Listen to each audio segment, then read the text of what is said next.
Hello, everybody. We're back. Another mostly technical special episode, live streaming this one. Going to go out on podcast too. We're here with Jack McDade. He wanted to talk Statamic and the future and all kinds of questions he has. So we got some other guests here. We got Caleb Porzio of Livewire and John O'Nolan. I know never said your name out loud, but I assume that's right. Of Ghost, open source publishing platform. So we have an actual expert, which is weird for mostly technical. We like to just play experts, but we have another CMS expert out here. So that'll be cool.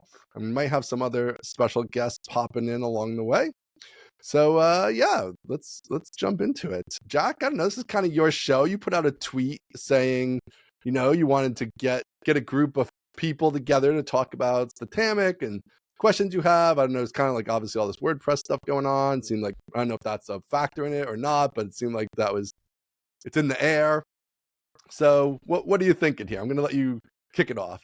Yeah, it's definitely in the air, right? I think we're seeing a huge uptake in people kicking the tires, and it's not that I go after. I don't want to like exploit on negative press and have try to capitalize on people's tough position, right? There's people caught in the middle of all this, and like that's not my intention. But there's a lot of attention being pointed our way. I'm sure at like all the other CMS platforms, and I think it just caused me to spend a lot of time this week thinking, like, what is the responsibility of a CMS owner or the leadership of a CMS, right? And like, obviously, Statamic is a microscopic fraction of a fraction compared to the WordPress ecosystem, but the Statamic world affects like thousands, if not tens of thousands of people and their livelihoods to some degree or another.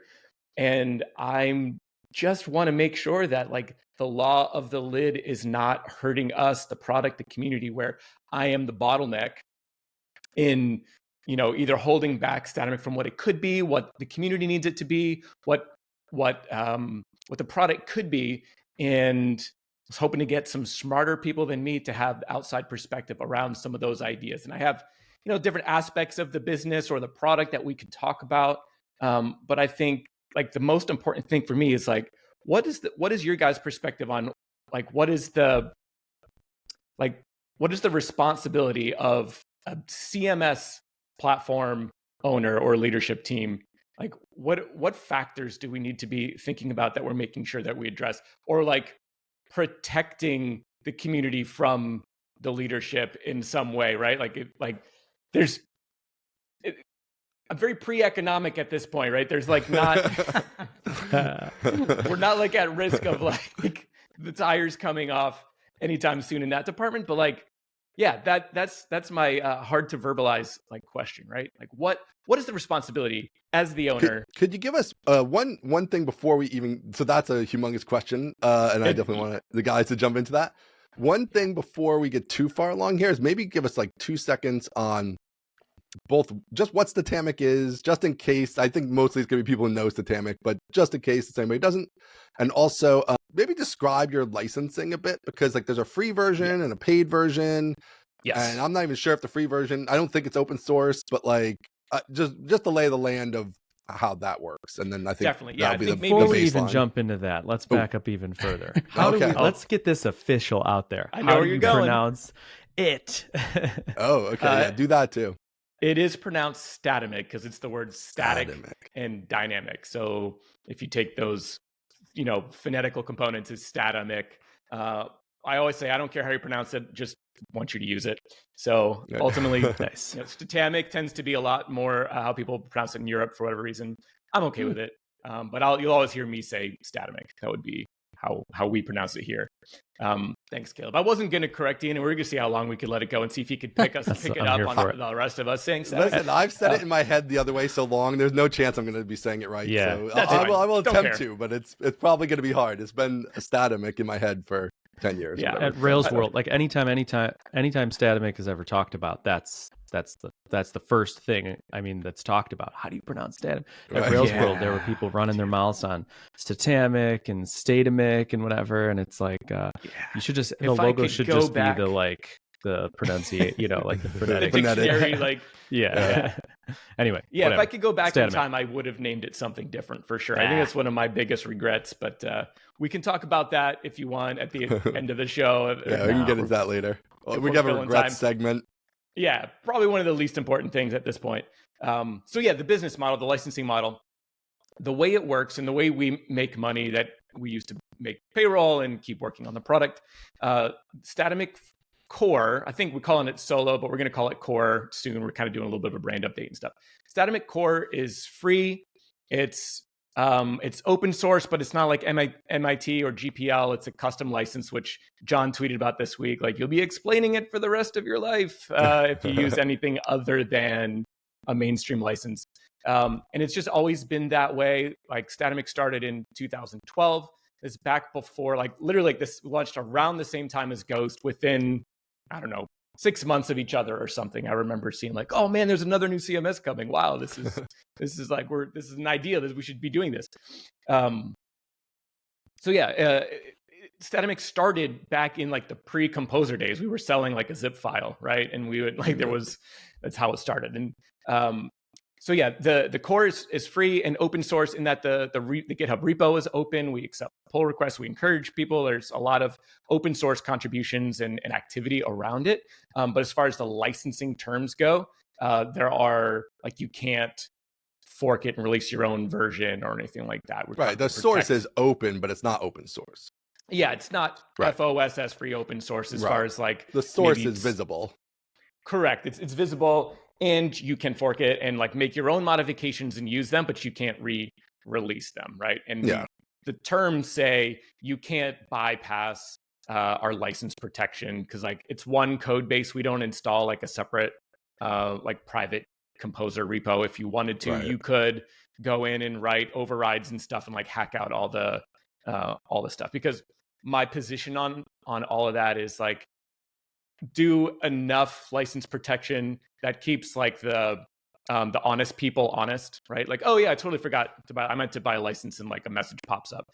Hackers gonna hack. They're just always gonna be hacking. So like we don't spend a lot of time like boxing it out. Anyway, so Statamic Core is free, and a lot of people like, we don't really track any data on that because it's just Composer installs and you can do whatever you want. Statamic Pro is $275. And that's a perpetual lifetime license. You can run it forever, but we do have an annual renewal if you want to get continued support for that site and the updates for Statamic Pro. So if you stop, if you don't pay for that after a year, you can continue to use whatever the last version came out perpetually forever. And I think my position is, if I were to buy a CMS, I would want to feel like I owned my website. If I'm hosting it myself, if I'm responsible, I don't want to be owned. I don't want to feel like I'm renting my software. I don't want like someone else's license server to make my site go down someday because they didn't pay their AWS bill, right? So like, that's the position we take on everything, is that you own it, and we make additional revenue if you come back to us for those features and updates and support. So that's like the product itself. We do have some other revenue sources. Like, we have a partner network, so you can join that, like a lot of products do. We have like premium enterprise support, and we have a marketplace where you can sell your own add-ons and starter kits and stuff, like a typical app store. And we take a cut 20 or 25% of that. So like that's how we operate as a business to pay the bills. Cool. Yeah. So I think that all makes sense. And basically, I mean, it's commercial software. Even the free, it's just commercial software with a free version. It's correct. That's like what the licensing is. So, cool. So, okay. So changes in the air. CMS owners are doing maybe wacky things out there and all that stuff. So I don't know. Let's jump into some of that stuff. I guess, John, what do you think? Let's have you hop in. You haven't talked yet. What do you think about the initial phase of this conversation here? It's been an interesting week, I think, for anyone in the CMS space in more ways than one. I think the question of responsibility around platform owners is a good one, especially distributed ones where it's not, all hosted in one place, but it could be hosted across many, many different places because it comes with slightly different considerations. But I guess I'm curious, maybe to go one layer deeper, Jack, what have you been thinking about as your potential options? Because I think your initial tweet sounded like maybe you were thinking about, am I not and correct me if I'm wrong, but it sounded like maybe you were thinking, am I not giving Statamic enough room to be as big as it could be? I got like a sense of that vibe. So I'm curious, like what have you been considering? Yeah, well, I think there's a few moves that I could make that, or people are asking to make, or saying we don't use Statamic because, which are, whether or not I do them, I think they warrant and would be an interesting discussion, right? The most obvious one would be like, is Statamic a WordPress alternative? Like, is it a place for people to go from the WordPress community? And if so, like, how do you make that more friendly? Or even more broadly, like, what if we made Statamic free open source, right? I think that's the big one. That's like the number one, and everything else would kind of like hinge on that. What if Statamic became free, open source, and just like blew off the doors, like everybody can use it and make it MIT or something? And my initial thought is like, well, then we make no money, and therefore that's a problem, because I literally, like, besides my design course, which doesn't sell anymore because it's not launch week, I have absolutely zero other sources of income besides interest on my bank account, which is, as you know, huge. Yeah, very small. Love those nickels. So like, yeah, if we were to make it free, like, it would be the transitional period would be extremely difficult for me to navigate as a bootstrapped business with, limited. I mean, we have cash reserves, but it's not like enough to make a 3-year runway and like build a hosting, a hosted version cloud platform, or build a foundation and get everybody to, like, there's just so many things. But I'm curious though, like, I still want to think about, would it actually be the right move for the community, or could it, as we're seeing all like in the WordPress world, could it be bad? Could it actually be bad for Statamic if we were to do that? Assuming we figured out the money, like, would it actually make Statamic a worse community to be a part of? That's I think the most interesting question. Yeah, I mean, obviously the playbook, right? Like, I mean, John's here. I don't know a ton about Ghost, but it seems like they're kind of on a similar playbook of like, there's the commercial hosting sort of is the revenue side, and the free free open source software is, creates the distribution and the awareness in the, world that this product exists and it's good. And, some percentage of those people don't want to deal with hosting, and then they pay for hosting, and that's what keeps the flywheel going. And even though I'm sure even in Ghost 2, it's like 90 whatever percent, I'm sure, just using the free version and hosting it themselves and all that stuff. It is interesting. I mean, John should probably speak to this, or Caleb's an open source guy too, so his take, he's got his own stuff going on in this sort of realm also. But yeah, it's hard because obviously you have to have some baseline revenue. Probably you just can't do it tomorrow. So it's like you have to do some kind of hosting thing. You are opening up risk, right? Like, part of what WordPress is going through is like, presumably WP Engine is maybe outperforming them, or there's at least a lot of competitive pressure. And so once you open source it, like, I could just start up Statamic Hosting Inc. and maybe outdo you and your hosting platform. So there is risk there, at least in the beginning. Presumably you'd want to give yourself a head start and that kind of thing. So maybe a good trademark agreement. Yeah, I guess get a proper trademark agreement. No, how about before we go all the way to that, John, what's the history of Ghost? Like, how did you get here? And that might be an interesting, I don't know if Jack already knows that, but I don't know it, and I'm sure a lot of people do. I followed it closely because he had a way better way to launch than I did, and he nailed it. Yeah. The thing we did, which is kind of relevant to the events of the last few weeks, is I was frustrated with the confusion that existed between kind of WordPress.com and Automatic, which didn't really run real WordPress. It was WordPress multi-user, so you couldn't really use themes or plugins, very limited. And then meanwhile, you had WP Engine that was making tons of money. Even in like 2012, it was doing great. Everyone wanted it. But none of that money was going to WordPress because it was a different company, which didn't make sense to me. So my idea was, what if you had, the product of WordPress.org, but you had the business model of WP Engine, but you just did those two things in one company, and have that company be not for profit and open source, and for the good of journalism, good of publishing. which I care about a lot. And I hadn't really seen that done before. I'm still not sure if anyone else has done it exactly like we have before. But it was kind of a punt. It was like, I wonder if this could work. Right. And it did. We're at 7 million a year annual recurring revenue now, 11 years later. So that part works out. And the piece of that business model that's interesting is, regardless of whether your CMS is open or closed, if it's going to be installed somewhere, someone's got to pay for hosting. Like, you can't run it without the hosting. If you want to have a website with an open platform, you are paying someone to make it work.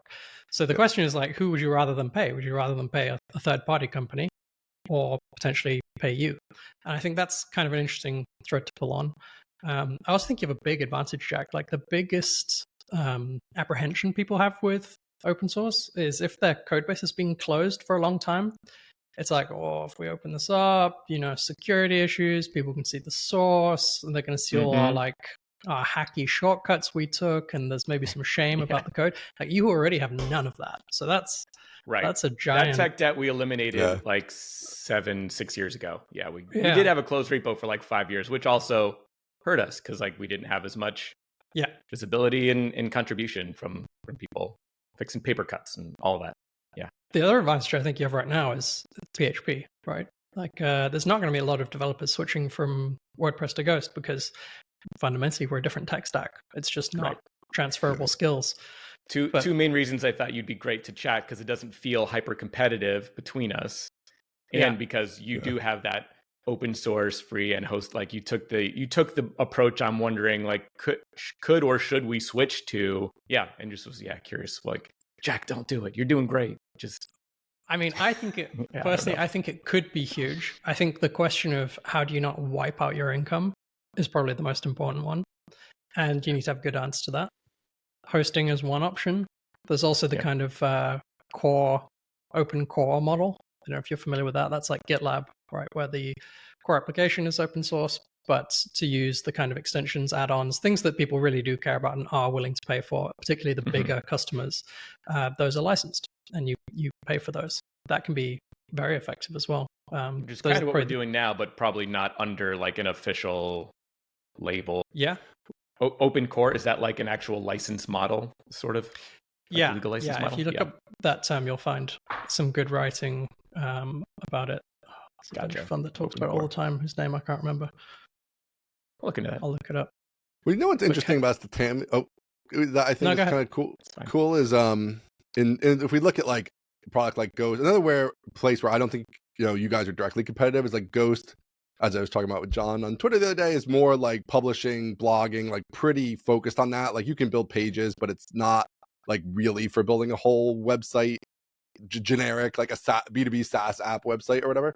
And Statamic to me is more build a full-on website with random pages all over the place. And it might have a blog, but it also has 300 just one-off pages and different styles and whatever you want to do there, right? And then if you think about WordPress and that, like, WordPress is really more like Ghost, but then it's been fully hacked, right? It's been just like abused to the 10th degree to like, you could build your whole website in this thing, and it's built this whole ecosystem of plugins and things that sort of make it so you can pull in a bunch of random stuff and sort of make it work. So in terms of like taking on a so it's sort of interesting. I don't know how many like real full CMS. I mean, there's tons of real CMSs that are open source, but at the same time, like, it is a little different take than WordPress for sure. Even though that's WordPress's zone and where all the money is at, is like on their end, right? Is people building huge websites with it. And it's like, maybe there's, some opportunity in there to have an open source PHP, especially competitor, especially one that has all the infrastructure already. Like, you have so much infrastructure, you have plugin store, you have a community, like you have all these things, which obviously somebody just starting tomorrow would have none of that and have to build all that and all that. So building a two-headed market takes a long time. Right. Yeah. And you have revenue from that, like that's a revenue source that would presumably expand quite a bit, right? So even in the transitionary phase, presumably you'd have more sales on the App Store. That would be at least some compensation there. as well. Yeah, there's a version where that becomes the primary revenue source, right? If there was enough add-ons and kits and stuff running through that, I absolutely, like, if someone was able to buy a site, or not even have to buy the site, you launch the site and you buy $100 kit, and you buy a $100 e-commerce add-on, $50 form, and whatever, like all these things, that would add up to a lot more than the $275 we make now, potentially. But again, that's down the road. It is probably the smallest part of our revenue right now, just because a lot of the add-ons and stuff are free, because people are like, they're building stuff and they like extract a feature and release it for like, hey, this would be great, other people could use this. There's, I forget how many, 3 or 4, maybe 500 add-ons right now. But yeah, there's people who don't want to use add-ons because they don't want to use anything that's not core, which is like another whole problem. Like, I feel like doesn't really exist in the Laravel world. Like in Laravel, like, give me some packages, man. Give me that latest like Spassy package, or what's Caleb up to, or what's, like, just add all the packages. Like in Statamic, and I don't know if that says something about the quality of the add-ons. I don't think so, because there's a lot of really talented developers releasing stuff. I think there's an inherent trust issue inside the CMS type of product, because you're not the developer wiring it up. You don't get in there and wire up a Spassy package. It like does its thing, and if you can't do it, you're like kind of, you're forking an add-on and symlinking the repo, and it becomes like a process. There's a different social contract or something there, and actual contract between like a commercial application to, it's like, I paid you for this. It should do the things I want it to do without jumping through hoops. Whereas like it's sort of a different social contract of like, this is a free thing, and to make it do what I want it to do, I got to jump through some extra hoops, So I do think that is a little bit different there too. Yeah, and you see that play out very differently, right? Where like in Laravel's free, and people happily pay for Laracast, and we do know they're separate companies. But Statamic was paid, and one of the mistakes I made along the way is like, I don't know, we have to make payroll, we got to do something. So I launched a course like 9 years ago and sold it like advanced Statamic, and people are like, what the hell, man? Like, first you charge me for this CMS, then you charge me to learn how to use your CMS. I'm like, good point. That was a desperation move. Should be documentation. This should all be part of the doc, right? And so like, you learn these things along the way when you're so like tunnel vision on the product and like just trying to make enough money so you can keep working on the product like we were for years. You pick up but then you get to the other side of that, right, with like Microsoft and Oracle and all these, right? They're charging people tons of money to become certified Oracle, whatever, right? And it's like a whole separate, these are all things that either are in the docs or could be in the docs, and it's like, no, you're going to pay us $5,000 a user to become a certified Oracle partner specialist. Yeah, like right? those sad stories about IBM this week. I don't know if you saw those like tweet stream of developers saying like how IBM's dying, and like all their just charging people for their knowledge for the legacy systems that they're keeping people anyway. But that tends to happen for those like giant lock-in, like vendor lock-in situations where you're like, this super sucks, but like, what am I going to do? Like, this is SAP, this is Oracle. Like, what else are we going to do? Yeah. Are you leaning in a particular direction for business model? If you did go open source, if this was something you were going to explore, do you have a sense of like, I want hosting feels like something that's achievable? I would say when I'm thinking about myself, when I'm thinking about what I want to do and what I want to spend my time working on and the company that I want to run, it's not a hosting company. I'm not a DevOps guy. Like, I can run apt-get install and like I can do the basics, but like we use Laravel Forge for everything. Like we're not infrastructure people. And I don't feel like I have the capacity to build a separate company, essentially, right? It's a separate team. It's a totally separate product, totally separate company, at the same time as continuing to maintain this one. To the level that we've done it, right? I mean, you probably might still feel that.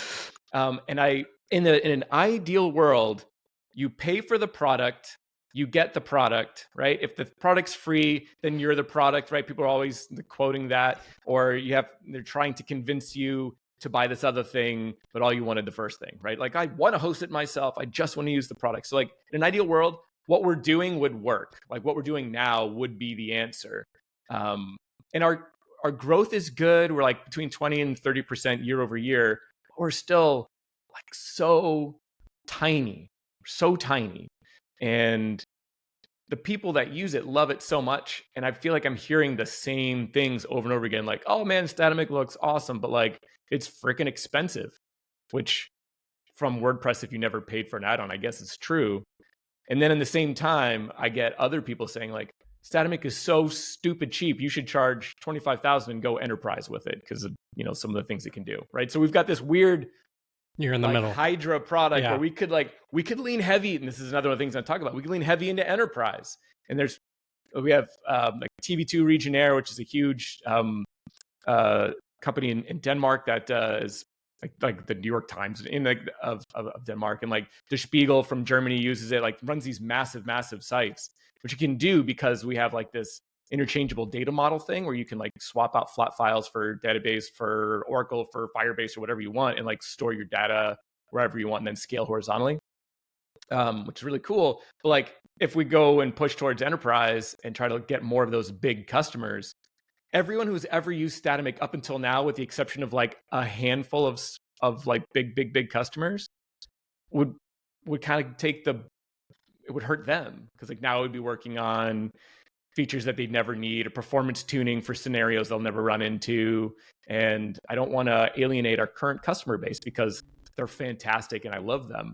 And so I feel like these moves, like free open source would be great to get lots of new people in, or enterprise would be great to get more money or get some of these bigger profile customers. So we, have options in that way. But like all of that seems to take away from what we already do and love. And it's like it does seem like, though, if you were to go open source, I think to not do hosting feels wrong. Like, I feel like you'd have to have hosting because, like, first of all, it's just such an obvious thing that's going to generate the most money, right? But also, I just think it's going to be weird. Like, other people might build huge businesses on Statamic, and then, like, you're not in any of that, or in some small... I mean, I guess there's probably, like, creative models where trademark licensing and other things maybe let somebody else run the hosting companies and you just get a cut for the trademark use or something. And that's like what WordPress is trying to backdoor do now, right? Like 20 years later, you could do through the front door and been like, hey, anybody can host it with and use our name as much as they want. We want 5% of the revenue. Let 1 million hosts prosper and see who wins, whatever. You don't care about that part. You're just going to get a piece for their use of the trademark, which I think would actually be kind of a cool model. I don't know if it's big enough to like get enough people to be like, we're going to build hosting platforms. Right. You know, I don't know. You like that may or may not happen. That's also where if you do your own, you're kind of kicking that off. Right. I don't know if John, like, did you guys raise money or no? We did. Are you bootstrapped?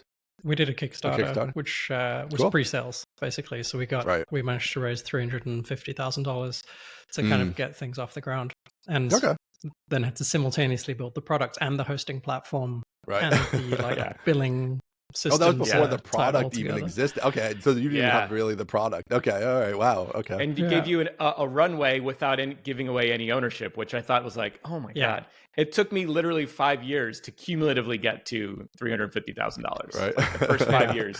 So like our product started at the same time, but we didn't really even become a real like product company for like 5 to 7 years because we had no money. I mean, I will say hosting is like, I mean, when I started HelpSpot, like I felt the same way as you, Jack. I'm like, I don't want to be a host. I don't know anything about servers. And this is like 2005. So also there wasn't like AWS. There wasn't all the nice infrastructure. It was like and all the tooling stuff. I was going to have to buy servers and rack them and be in there managing stuff. So it's not quite the same thing. But at the same time, ultimately, like, you know, at the end of the day, we're not Zendesk. And part of the reason we're not Zendesk, even though we were before Zendesk, is because it wasn't hosted.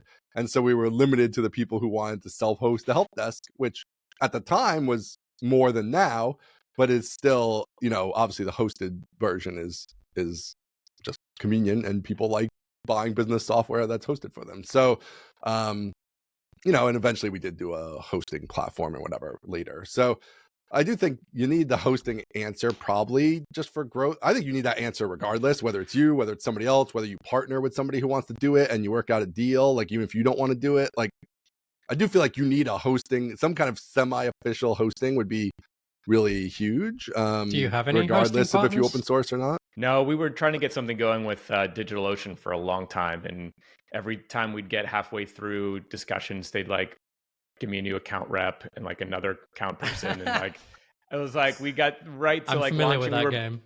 Right? Yeah, we were like ready to launch the one-click installer on DigitalOcean, and then like they stopped answering emails, and then it was like, oh yeah, Protesh is your new account manager or something, and you have to start back over the beginning. Like, okay, so like, what's Statamic again? Like, why does anybody care about this? And we're like, Yeah, I'm out. Like, I don't care. Like, I'll put a referral code, and we have all the unlimited like hosting credits we want for ourselves now, and that's, I don't know, it's better than nothing. No hosting partners at all at the moment. We have some hosting companies that sponsor things, like they'll sponsor Flat Camp, which is like our conference, but it's nothing like no rev share of any kind. No. I mean, I would Caleb, probably start there. Caleb, what's your 2 cents? You've been quiet. Give us some Caleb Quiet, because notes on Statamic. I think I'm the least qualified person here, so I'm letting the people who've actually done this talk. But I thought the same thing, Ian. It's like I feel like I don't know. I feel like the play is the hosting play. If it's going to be free and open source, which I think would be huge, then you have to make money, and that's the hosting play. But like I wouldn't open source it before having the hosting play ready. So, and then if you don't want to become like a hosting company, my thoughts go to like maybe there's some like deal with Laravel Cloud or some like who else can do the hosting in a way that is either white label or like some sort of license agreement or partnership where you're making like a good enough amount of money that it like actually works and isn't just like some kickbacky thing. I feel like that's the only way. I feel like like that's kind of the bottle. Also themes. I know you have some template, you have the podcast template or whatever, but that's like a huge WordPress thing. Like there's entire businesses based on WordPress themes, you know? Yeah. And that's another like revenue stream that could be part of the plan that you could still make money with the open source. But I don't know. If I was just like painting on a blank canvas, I'd be like, Jack, go dark for a year and build up this thing that is like Statamic. Would it be 4, 5, whatever? 6 would be Statamic next year. 6. Statamic next. And you come out, there's Statamic Cloud, there's themes, everything. All the core is free and open source. You're like out to market. You have all the trademark stuff figured out so you don't end up like WordPress. And you do like some strategic shifts, like if you want to be more Laravel-y to like ride that wave, or less Laravel-y to like differentiate your product so you don't end up under their Laravel Cloud umbrella thing. But like figure that stuff out. Go SQLite first and foremost, like, you know, double down on that because everybody will love that. And I feel like that's the big play. I don't know. I'm just dreaming, but like for Statamic to go poof, I feel like that's what you can have those middle ground like that, where like it's like a Laravel Cloud thing would be more like a deployment thing. Like you were, it sounds like maybe you're trying to do a DigitalOcean, but it's still not the same thing as managed, like a managed version, right? Because ultimately, like if there's a problem with the update later in a year, right, that's still on the customer. Like the Laravel Cloud people are not going to go in there and fix their Statamic instance when there's a problem or whatever, you know? So like, I mean, there's also full on, I feel like there are just some like all this bigger stuff aside, that's obviously much bigger projects. I think you need to go a little more like evil capitalist here. And like, it seems like, do you know like me? I don't know. I mean, tell me if I'm wrong, but I just did a quick search for like Statamic WordPress importer or whatever. And it seems like there's a thing on the store, but it hasn't been updated in a while. It's not yours. Like, I feel like that should just be baked in. Like there's a baked in WordPress importer and it's super awesome. It does everything, it maps everything correctly for you. You know, it's obviously whatever. There's a wizard to help you map as much as possible. Of course, there's always going to be some cleanup, but it does a lot of the heavy lifting and then really lean into like, hey, get off of WordPress. It's all a dumpster fire. Come over here for $200 and everything's going to be magical and awesome and it's great.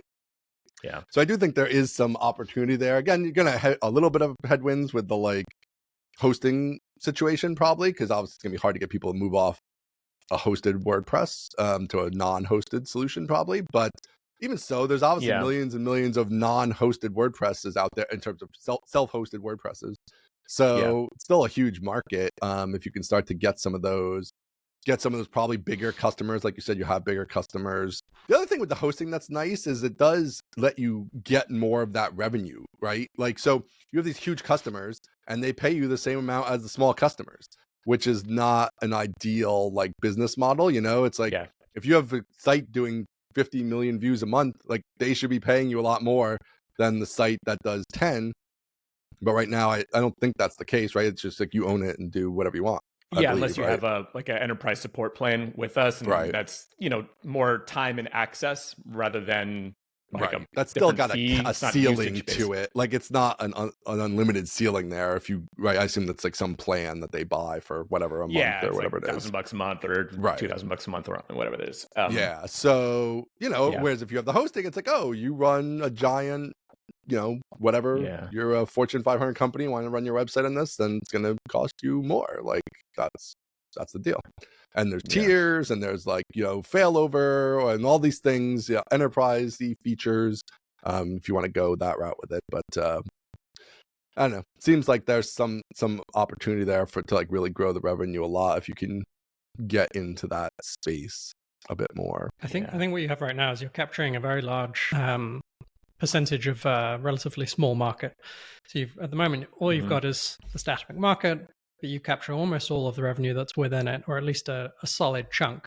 If you go open source, your market size goes up dramatically, but your ability to capture all of it goes down. So I think the things to weigh up is, do we think that open source Statamic's market share would be so large that even capturing a much smaller percentage of it would be equal or the same as your current revenue? I think the answer to that is variable, but potentially yes. Hosting is like a great recurring revenue model. It is not the easiest thing to do, although it's certainly easier to do in PHP than Node, I can tell you that. But there are, to Caleb's point, themes can be incredibly lucrative. We have many theme developers who do hundreds of thousands of dollars a year revenue in Ghost themes. Adam pretty much only sells themes. That's all he does these days. And so we got theme Adam Wathan. Adam Wathan's joined us. Hi, Adam. I have no context. I don't know what's been discussed. I don't know how I could possibly add any value at this point. But I'll let you guys just keep going and dip in. If there's anything I could do, let me know. Adam. Do we try to catch him up real quick? I mean, now we're talking. I'll figure it out. Yeah, we're just talking business models for Statamic. And if you should do a cloud basically, and kind of I've started touching on a little bit on sort of WordPress and competing, should we be attacking that market and their troubles a little bit? And if you do so, how do you go about that? But just trying to grow it, and expand beyond the current sort of place it's in, which is, working and growing, but, could probably be going faster and bigger. And are there other opportunities if it was either open source or the other direction, which we haven't discussed as much, of like go full on enterprisey, and things like that. Say more commercial, even more commercial, enterprise focus, or do you go open source it and things like that? That's good. Do you want to go the enterprise route? Both. I can't see that. Or both. Do I want to? Yeah. Can you just keep it closed source and do the hosting? Like that would hedge your risk, like de-risk it entirely, and then you could decide later. Also, I could do that. I think the thing about hosting would be, with it closed source as it is now, right? As an open commercial product, our pie is always going to be smaller. Like the number one thing that people come up against us is like, oh man, Statamic looks really cool. Oh, I just saw the pricing page. Like I'm not going to spend, $300 for a CMS when there's so many good free ones out there. And which is fair, because the customer has the right to choose. There are free CMSs available. So like you can absolutely go use one. And so that, I think what happens is sometimes people will actually try it and you're like, oh, dude, this is actually really cool. This like has a lot of unique ideas and like ways to building site that's like way more efficient. So if you fall in love, if you get the Statamic light bulb, people stick around. Like the Statamic community is awesome. They love it. Like really kind-hearted and like generous with each other. And it's great. But like it takes a bit to get someone into the fold because there's so many obstacles they run into. Okay, if you're coming from WordPress, right, you're used to clicking like one-click install, and you click a theme, and you click your add-ons, and you got a something, right? You got a something there. It might not be great, but it's a something and it's running on a server, right? With Statamic, like right now, you got to use the command line to install it, right? We're using Composer. You don't have to, like if you pick a starter kit, it comes with your assets pre-compiled, but if you make changes, like we're using Tailwind for everything. So you got to run, npm install, npm run dev and whatever, and like to scan your CSS classes and all that, which is great. But each one of those things are like little friction points for a WordPress developer or a WordPress user to come over. And then they're like, well, now how do I deploy it? Like, okay, well, you got to connect it to, like get your Git repo. Oh, well, now I got to use Git, right? So like that story, while we could improve it, does it even make sense for us to really target WordPress, like the broad WordPress market? Because the flow is so, like the end product might be similar and or better. Like, oh, wow, I love how the control panel works. It's like much more intuitive. It's got features that I didn't have in WordPress. It's so much simpler. I don't have the plugin problem, all that stuff. But the transition from what you had before to getting there for that type of user is like a lot of like learning curve. And I see that on Twitter all the time. When it's done, when it's set up and it's running, do you think the average WordPress user would be as comfortable? More comfortable. Almost every time. But the people who actually get all the way through that and get their site launched, like our number of like customer testimonials are like, oh my gosh, it's so much easier in WordPress. It's so much more intuitive. It's faster. It's cleaner. I don't have like 900 pop-ups every time I log in. I have to dismiss for like plugins that are out of date and all that kind of thing, right? Who would you say is your perfect Statamic user right now? Like your ideal customer profile? Ideal customer profile, the way our business model is right now, would be agencies or freelancers who build lots of sites, who more or less manage them for their customers, or like manage the code side, right? And let their, but like they log in and, manage the site. And if they need, we're going to launch, some new marketing campaign, can you build us some landing pages? And then they'll go in and make, whatever. So it's like an ongoing maintenance side. Like those agencies are our bread and butter, like for sure. Cause they're buying 20, 30, 50 or more licenses a year versus the one Spiegel or TV2 who still buys the same $275 license. And we have support agreements with them, which are different, but like they're both using literally the same exact product. And so I did, I was just gonna say, I did use it recently. I was playing around with it because I'd never played around with it before a few months back there. And like, I was surprised that it is more of like, it's more developer-y than I thought. Like you're kind of getting an empty shell that's like super powerful, but then you have to sort of figure out like, like the repeaters and the field types and how do I build it out, and like kind of experiment with the best way to do it for the site you're trying to build. And there's not really like you have to like, you can get the starter kit, but that's a separate process. Like you said, it's not like, you don't log in and it's like, there's like a shell of a website and I'm publishing something exactly. It's like you kind of have to get in there. There's a lot of fields. So it's like, you need a developer. Like the end users, I could definitely see why they like it better than WordPress for sure. But somebody has thought it through and built it out for them to then get to that place where it's, super easy for the end user. So it's usually like everybody's second site is like, oh man, I love this. The second site they built, right? The first one is like, Adam's tried to build a Statamic site and he's like, too much friction, I'm out. And then we've never talked about it again. And so like that, that happens just because it's opinionated. And if you get in the flow of the opinions, you're like, I see why a lot of this stuff this is really great. But that's like whether it's education, whether it's like smoothing out products or the product flow or the UX, or maybe it's more starter kits that just come, right out the box with like all of it wired up so you can see it. Like I could have imagined definitely like the UX when you first get into it of being more like, even put aside like that's Composer and stuff. I feel like that's not that bad, right? Like you can kind of get through that part of it, but then it's like, like some kind of wizard even at the beginning. That's like, are you building a website or to just like blog publishing? Okay, website.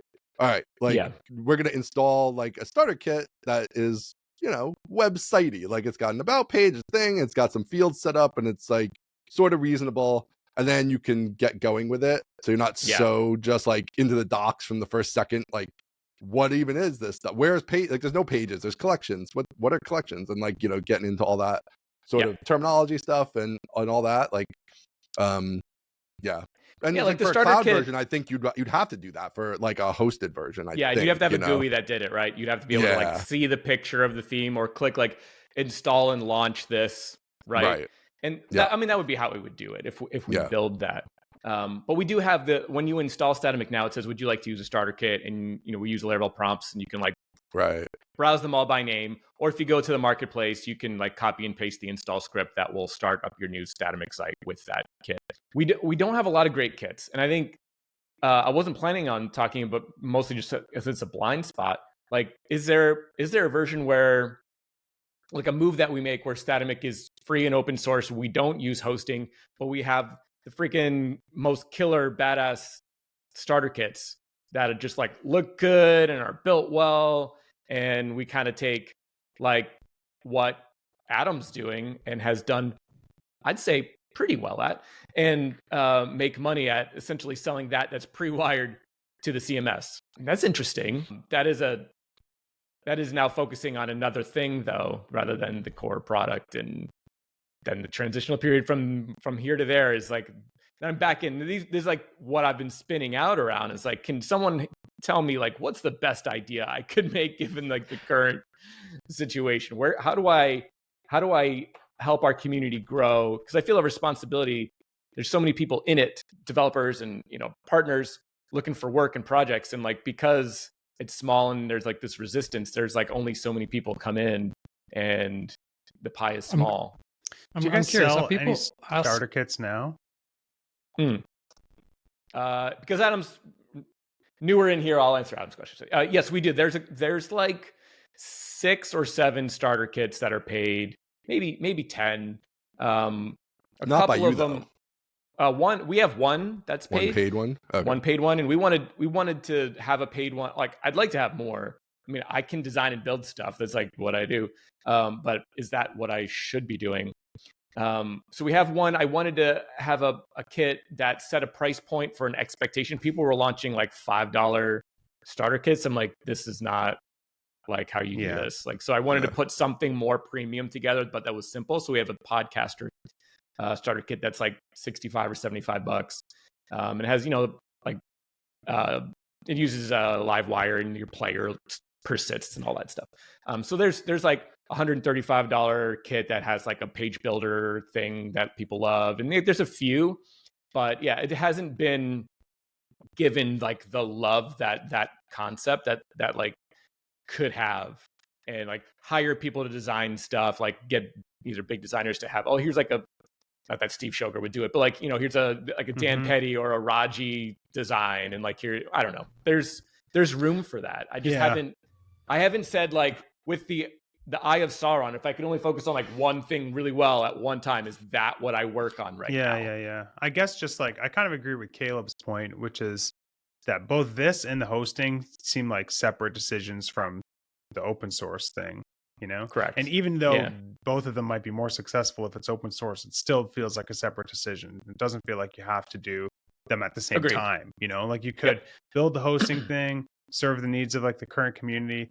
If it feels like, man, this hosting thing, this is like working well, margins are good, retention is good, let's see what happens if we just like make Statamic open source, you know, and all on this, and same with the starter kits. But at the end of the day, you have that problem I think that you kind of alluded to, which is, well, now my business is those things and not like making Statamic better, which is that's a challenging thing. I think you kind of have to decide there in general. Do you want to get paid to make Statamic better, or do you want to try to have enough margin doing something else that there's resources to continue making Statamic better, which is basically our business, which it works, but it's hard to not it's hard to justify spending time on the open source stuff all the time. And so like Adam, Caleb, and John, you all have open source products and closed source products that are tangential but not the same, right? You've got Livewire, and I got Flux, Caleb, right? You've got an education. Adam, you've got Tailwind and Tailwind UI, and you know, a book that's tangential. And John, you've got the hosted version and the free version. Like, what are some mistakes like, or regrets, or like, is there any advice you could give me, like from your perspective, like, dude, I wish I did that different? I think you'd be surprised at the things people will pay for that you imagine they won't. That's something I've learned over the years is like I had a lot of self-imposed, oh, we can't charge for this because then people will kick up a fuss. Like we have a limit on the number of admin users you can have in Ghost, which is gated by plan, right? But if you're self-hosting, there's no such limit. But we had to figure out how to separate pricing somehow. And for a long time, we avoided putting like plan limits in arbitrary places because it just felt too arbitrary and we thought we'd get, called out for it. And every now and then someone gets mad for sure. But the reality is if you don't put them around features, then you put them around traffic. And no one likes being charged for traffic, even when they don't have any traffic, because everyone thinks they're going to go viral tomorrow and everyone lives with that story in their head. And so they imagine their bill's going to be crazy. Whereas staff users much more easy to reason about. I have 2 people this month, I have 2 people next month, I'm probably going to have 2 people next year. So I think you can experiment probably more than you imagine you can. And the story you tell yourself about what will and won't work, like your intuition's probably right sometimes, but probably not all the time. And there's probably room for more experimentation. I think that's something that took me a while to learn. But just a thought off the back of the last kind of couple of backs and forths here. Are people actively asking you to make Statamic open source? Like, is that something you're hearing often? Like, Jack, I love this. I just wish it was specifically with an open source license. Because I've heard you say expensive, but I haven't heard you say open source is like an objection. People do ask that. They aren't people I know. It's people on Twitter, especially over the last week. But I hear it every now and then. It's not people from inside the community. Like everyone who's already building Statamic sites are like, yeah, this model works for us because we learned it. Our clients are cool with it. It works, right? However, I do feel I have a responsibility to those people in our partner network to grow the overall ecosystem so that there's more work to go around, right? There's more Statamic projects. And one of the things that they run into with their clients is, I've never heard of Statamic, and I can't pronounce it. Like, why would I use it? I can find a WordPress developer anywhere. And that, of course, that's true. The quality, and there are millions of phenomenal WordPress developers out there, but because the pie is so big, there's also millions of absolutely terrible WordPress developers or people who claim to be one that aren't one. We don't have as much of that because everything's smaller. There's still a little bit of that. So yeah, like I want to take care of everybody involved, the partners, the customers, people who are using it, the staff, like our team here at Statamic, like we could really use another 1 or 2 people on the team, like desperately, but like we can't. We don't have the cash flow for it. So like, it'd be interesting for you. I think it'd be interesting for you to get some data. I would go out to the partners, especially like all the partners you have or different Statamic shops, agencies and things. Yeah. And ask them, like, do you hate hosting it? Like, do you hate dealing with the hosting yourself? Like, I think that would be interesting. Like, are they all like, man, we love Statamic, but it's not a big deal. I'm sure, obviously, if they hate it, they would use something else, right? But like, sure, are they bothered by that? Like, oh, once in a while servers go down and we have to deal with it, or there's whatever hiccup, or we have to deal with the composer updates when stuff changes, whatever the things are, because that might give you then more information about if it's worth building. If everybody's like, it's fine. Like maybe the kind of people who use this product that they are already hosting servers and they don't really care as much, so it's not that big a deal. Or maybe they're like, yeah, we would definitely pay you if you just dealt with it, and we could just easily spin up new instances and all that stuff, and just pay you whatever $10 a month each or whatever the right price is to manage it. So that might be kind of interesting way to get some more feedback there. Yeah. I mean, that's easy to do. We have always an ongoing chat with our partners, like in Discord and monthly calls and stuff. So that's an easy thing for me to get a pulse on. Does everyone pay the same license fee right now? The same cost? Yes. Yep. We have some options. Like there's that? volume, and there's like we have a platform subscription. So if you're building like lots of sites, you have an API, you can like spin up sites and stuff. And so like we can charge monthly instead of like the upfront $275. So we have like usage based. But yeah, I mean, changing the price, I'm very open to it. Like that was something I thought maybe we could get into a little bit, is like you were saying, where you draw the line on what's paid versus free or what's on each tier. we have that now. Like we had to choose what features were included and what were not in the core, and then everything else is pro, but it's 2 tiers. We could have a third, we could have an enterprise thing and have like all that, those enterprise features, but like I don't know that I necessarily want to get into that at the moment. But like the core version of Statamic comes with one admin user, and you get one form, and you don't get the automated Git automation. So like we have a control, like in the control panel, you can like commit changes and have it like auto commit and all that stuff, which you can script yourself. But those are the pro feature licenses, as well as revisions, unlimited, and multi-site. So multi-site is like unlimited users, unlimited like permissions and roles and all that, and multi-site. Right now, multi-site is just a feature. You can build as many sites as you want inside your one license. It's kind of not meant to be running. It's not like multi-tenant, right? So it's not like separate clients wouldn't use a single Statamic install. It's more like we have a Spanish and a French and a German version of this site, or we have, I guess you could be like Procter and Gamble and be running like Tide and Dawn and Gain like websites, but they all kind of like pull all the same content. Like you could conceivably do that with multi-license. Like we could charge for multi-site like as a separate tier or like per site. That is a thing that we could do. I feel like it would be, my gut says, like you were saying, it would piss a lot of people off who are using it in like really small and simple ways. Like it's a D&D meetup group that's in German and English. It's like it's a 4-page website. Like, and now I have to pay more. I think one of the things you're hitting at the moment that I sense looking at your pricing page is the options that are presented to me as a new visitor, right, are free, which is for when you're building for yourself, a friend, or a hobby. So cool. That's the starter introduction. I get that. Sweet. But if I now want to use it seriously, it's $275. That's a big mental leap for me to make from like, I can try it for nothing. But then if I actually want to use it and deploy it on a site, $275.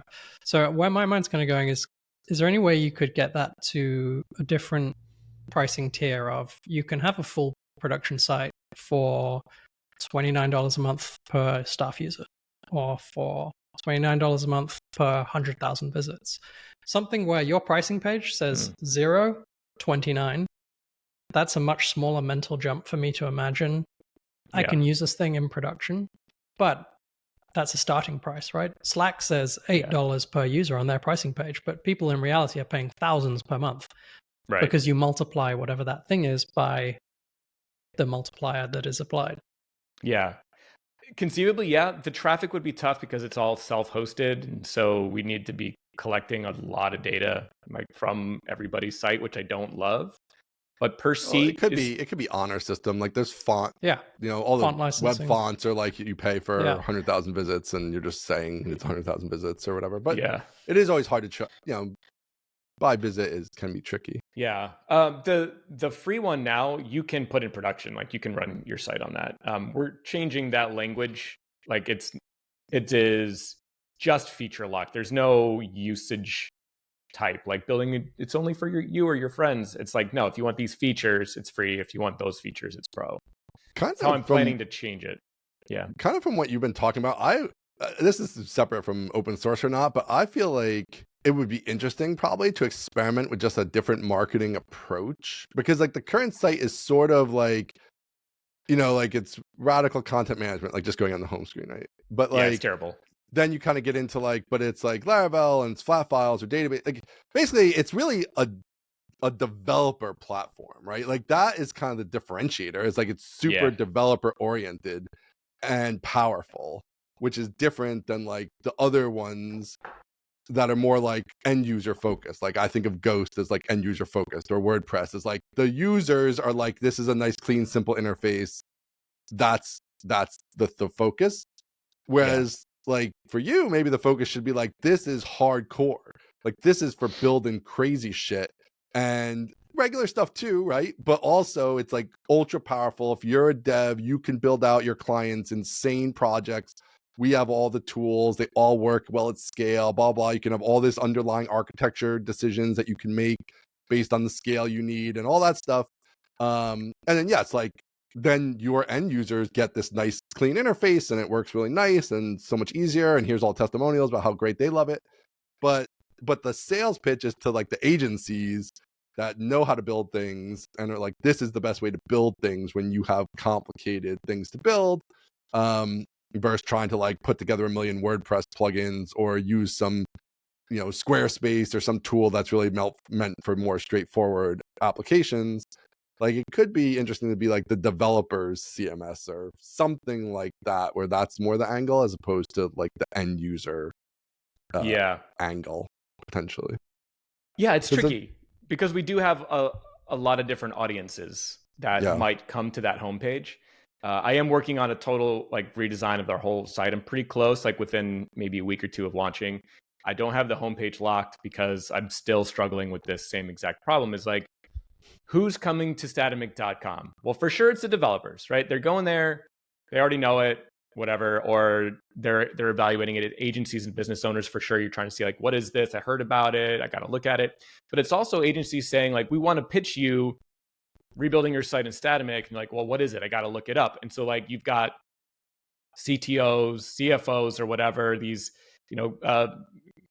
business owners going to the site being like, what the hell's with this like deer on the homepage, right? And like, what is it? It's very like, because right now it is very developer focused. You can switch. There's like buttons you can say like, I'm a content manager, I'm a business owner, and it'll like switch the content.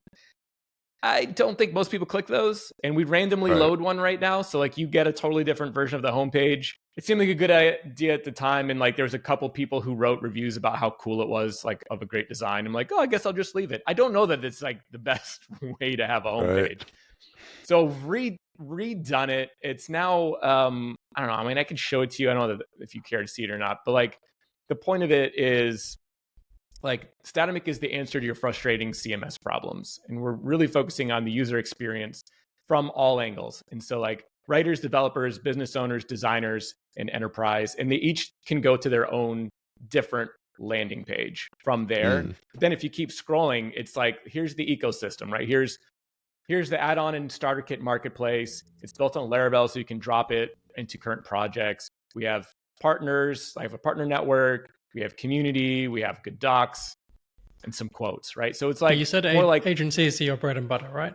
Agencies are our bread and butter. Yeah. Focus.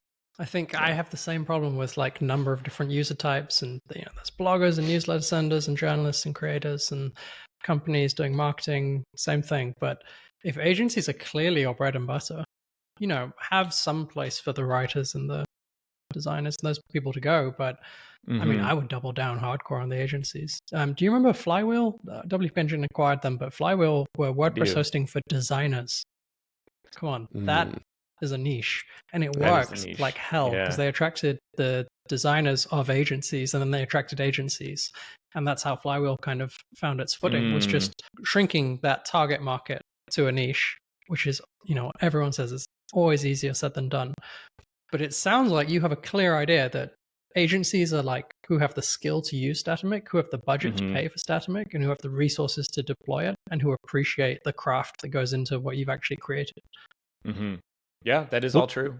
What's that tool that was like the opposite of that niched down to developers for WordPress? It's like Bedrock? Like, isn't there? I don't know. Oh, yeah. I think Bedrock sounds right.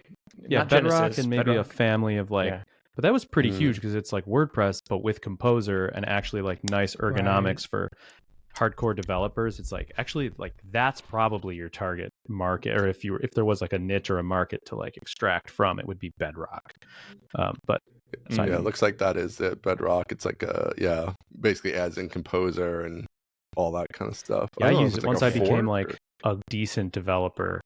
It was like the WordPress ergonomics are trash, and it was like, oh, this is it. This is for me. I think the reason why I'm hesitant to lean really hard into developers as the audience is because there's like there's a connotation that it's like a developer tool, right? But like it is. Yeah, I actually don't think you should do that, just for the record. But I wanted to draw that comparison. Give us your thoughts. Come on, Caleb. Okay, I got a list of beliefs to share if you want, because I might have to one second.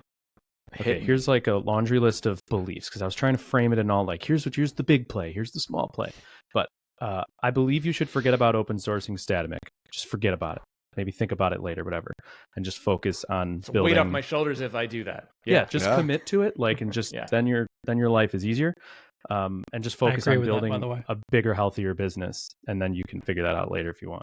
Because that's like the real problem is like you want to be bigger as a business. The other next thing, you should forget about hosting. You don't want to do it. You know in your heart of hearts, like it's not in the cards for you right now and be like out of your comfort zone.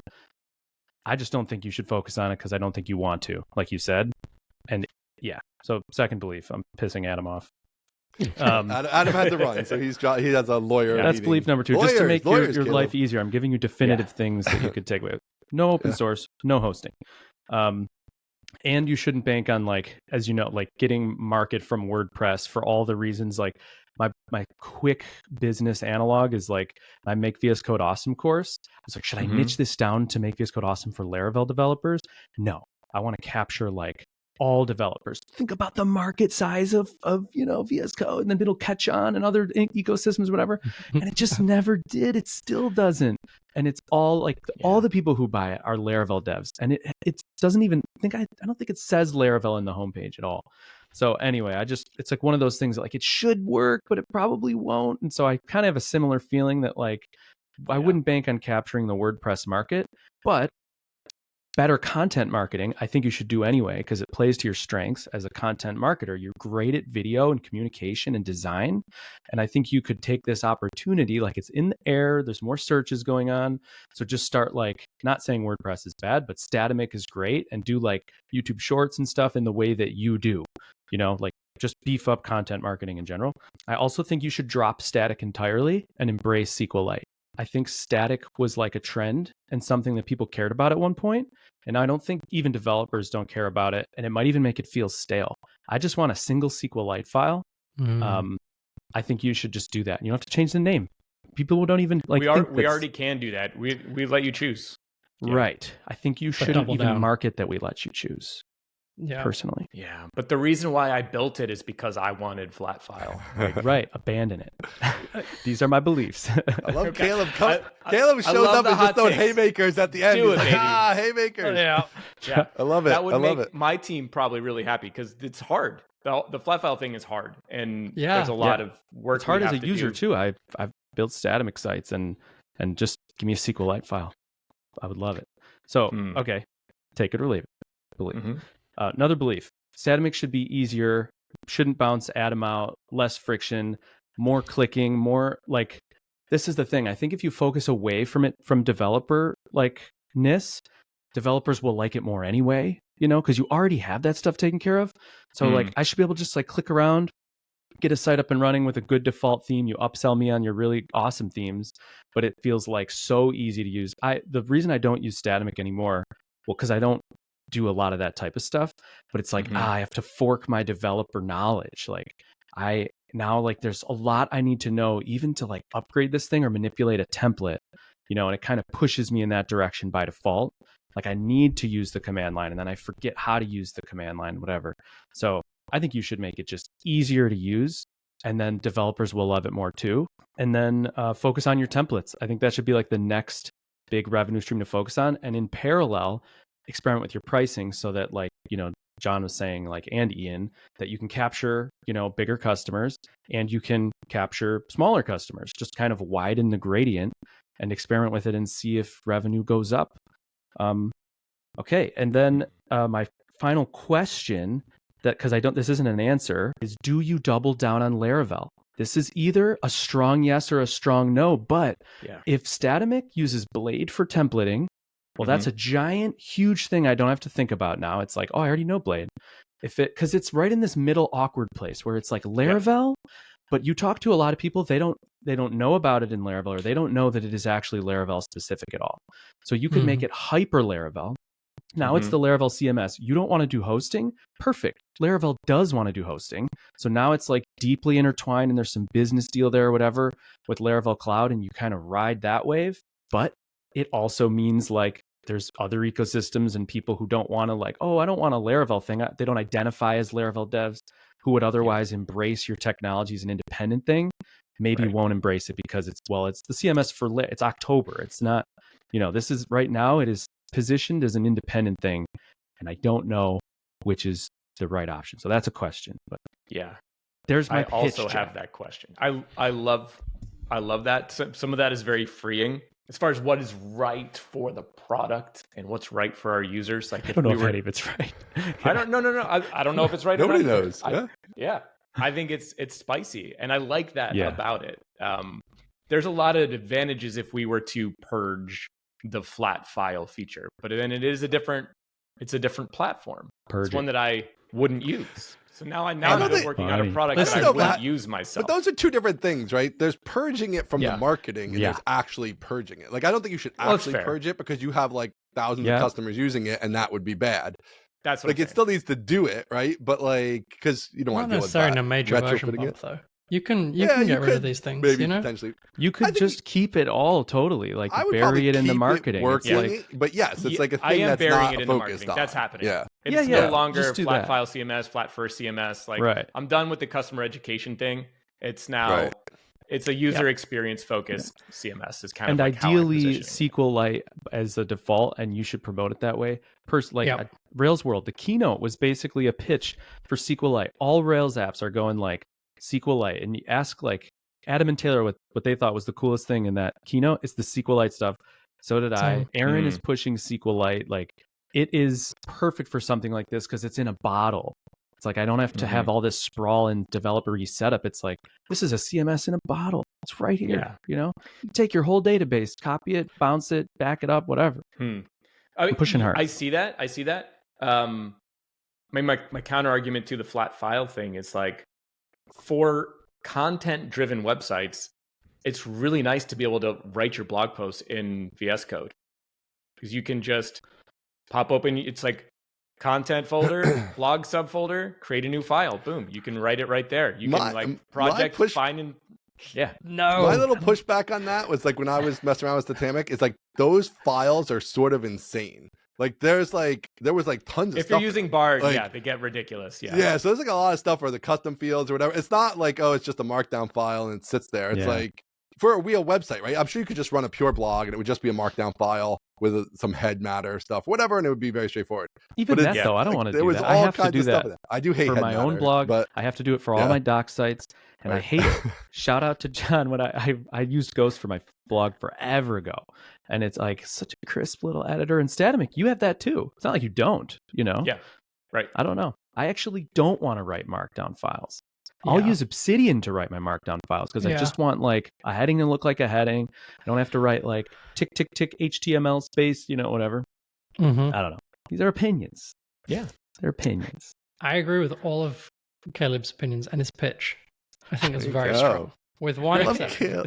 One exception. Yes, good. Because I wouldn't believe you.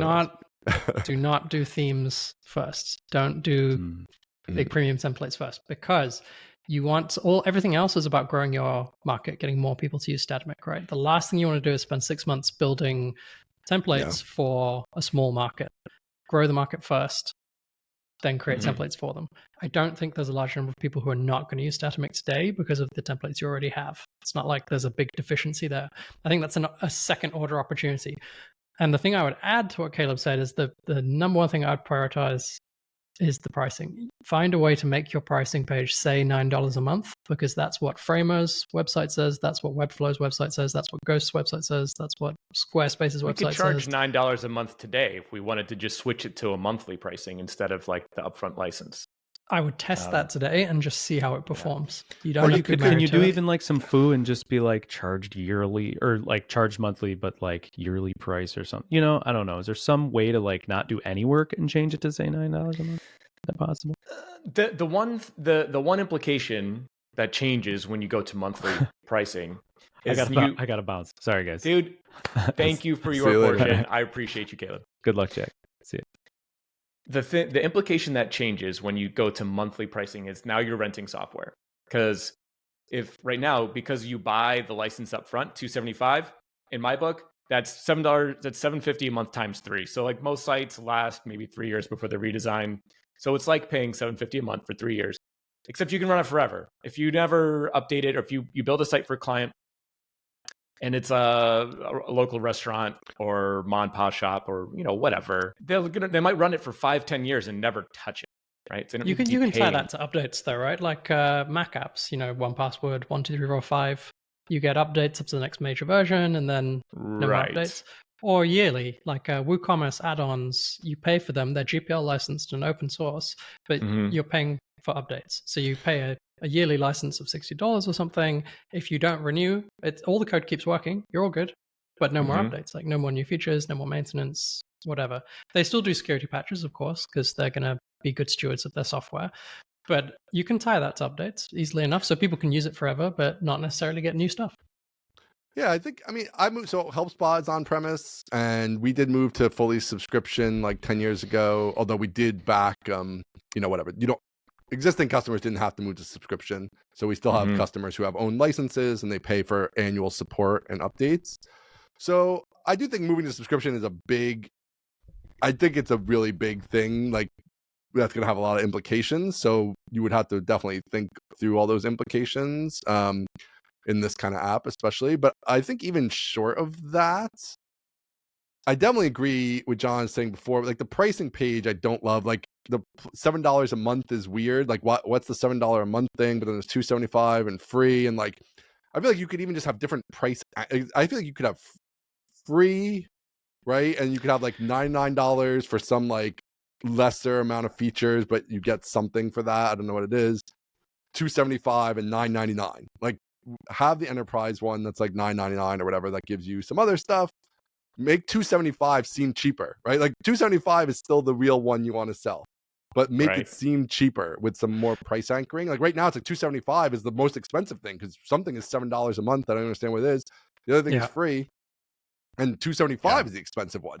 So I feel like just even like some standard marketing whiz-bangy stuff would probably just help the pricing in general. But I think you could have a yearly maintenance fee too. Like even if you didn't want to go full subscription, which is like what John is saying, right? Like it's not a subscription in the pure sense where like it stops working. You still own it, and it runs forever, so you don't have to worry about that.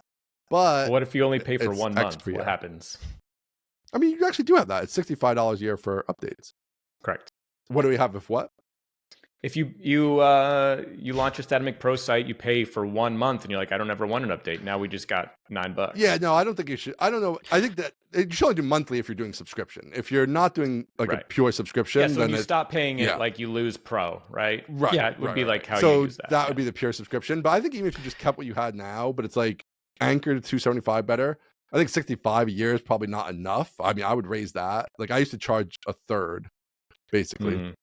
So you could up that to $99 or something like that. And it gets you a lot of what a subscription gives you without the overhead of that.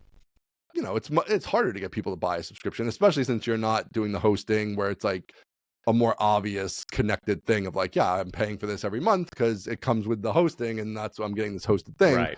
If we did hosting, we would just roll the license into the monthly fee, like licenses included, and if hosted got, made 5x or 10x like the licenses, we would just get rid of the licenses. Right. You're just paying for the hosting. Like that's what you're doing.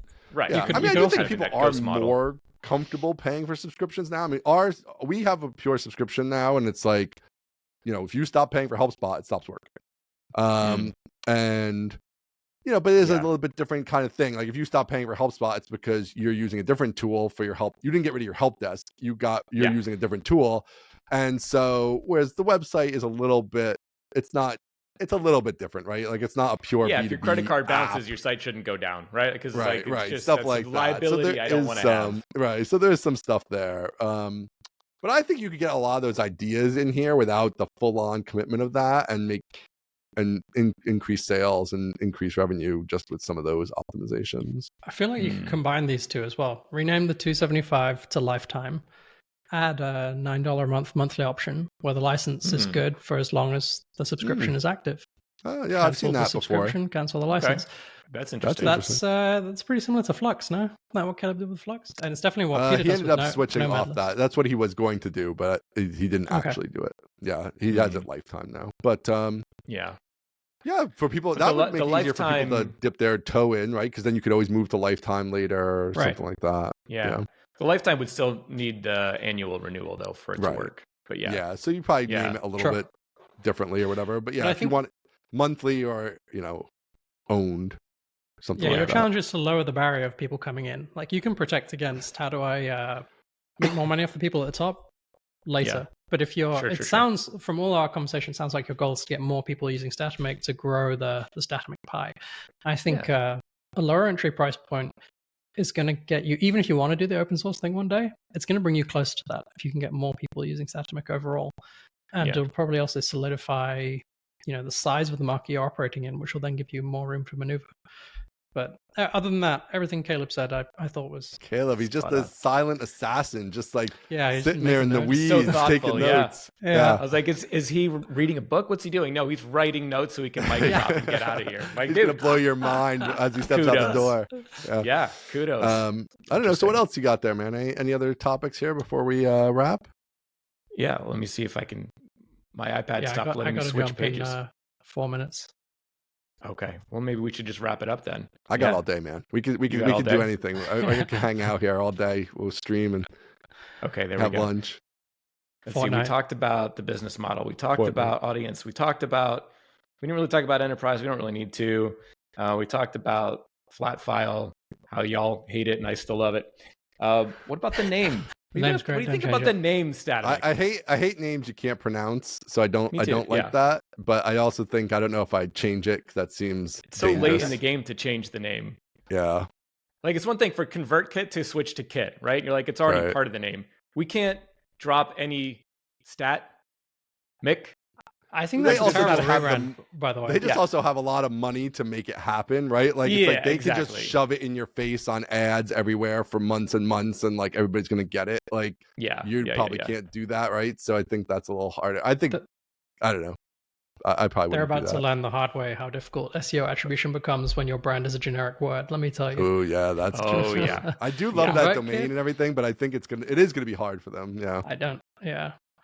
And now everyone has to say, I use Kit, the email platform.